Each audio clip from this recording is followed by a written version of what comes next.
ఓం విశ్వకర్మణే నమః. Welcome to Rambabu Darshini channel. నమస్కారం అండి. మాకు నిన్న బందర్లో ఒక ఇంటి చూడటానికి వెళ్ళానండి, అద్దెల్లు మారటానికి. వెళ్ళినప్పుడు ఆయన ఓనర్ గారు అడిగారు ఏంటంటే, సిద్ధార్థ గారు చెప్పారు, లేదంటే పక్క వాళ్ళు చెప్పారు, ఇలా ఇల్లున్నప్పుడు ఈ ముఖద్వారం ఎదురుకుండా గేట్ ఉందండి. ఈ గేట్ 1, ఇది గేట్ 2, మెయిన్ గేట్. తూర్పు రోడ్డు ఇలా జంక్షన్ ఉందండి. అంటే ఆయన ఏమడుగుతాడంటే, మనం ఈ తూర్పు నుంచి ఇంట్లోంచి బయటికి వెళ్ళి రోడ్డుకి ఎక్కి ఇలా ఉత్తరానికి వెళ్ళి తూర్పుకే వెళ్ళాలి,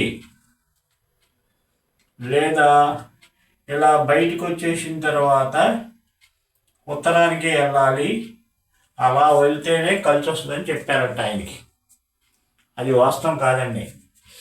మనం ఈ కాంపౌండ్ దాటిన తర్వాత, ఈ రోడ్డు ఎక్కిన తర్వాత ఉత్తరం వెళ్ళినా ఒకటే, దక్షిణం వెళ్ళినా ఒకటేనండి. అలాగే ఇక్కడికి వెళ్ళిన తర్వాత ఇటు రోడ్డు లేదండి, ఇటు రోడ్డు లేదు, ఇటు ఇటు వెళ్తాడండి. ఇటు వెళ్ళకూడదంటే ఎలా కుదురుతుందండి? అలాగే ఉత్తరం అనుకోండి, ఉత్తరం నుంచి ఈ రోడ్డు మీద ఇటు దిగి ఇటు వెళ్తాడు, ఇటు లేదనుకోండి,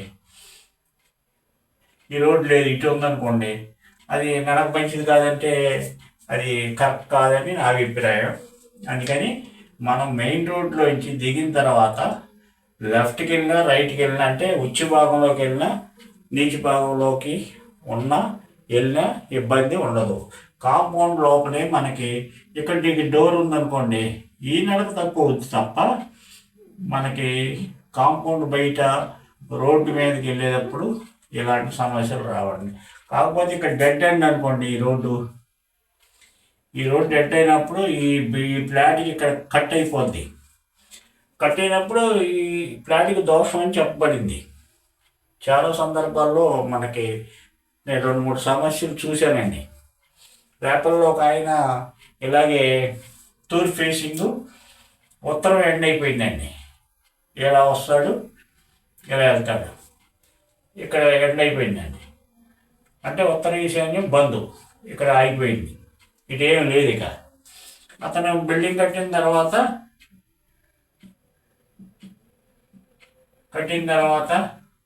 1 ఇయర్కి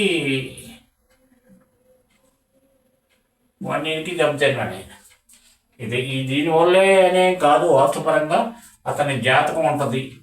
జాతకం కూడా ఆయన జాతకం బాగోలేదు, ఏలినాటి ప్రభావం ఉంది. కొన్ని రెమెడీ చేసినా వర్కౌట్ అవ్వలేదండి.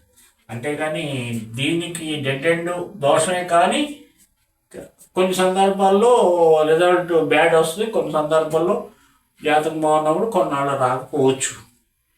అందుచేత నేను దీన్ని అర్థం చేసుకుని మనం అద్దెల్లు మారేటప్పుడు కొన్ని నియమాలు చూసుకోవాలి. పూర్తిగా మన సొంత ఇల్లులాగా నియమాలు ఉండవు కాబట్టి నేను అందుకనే ఇబ్బంది లేదు తీసుకోమని చెప్పానండి. నమస్కారం. Thanks for watching. Like, subscribe, click the bell icon.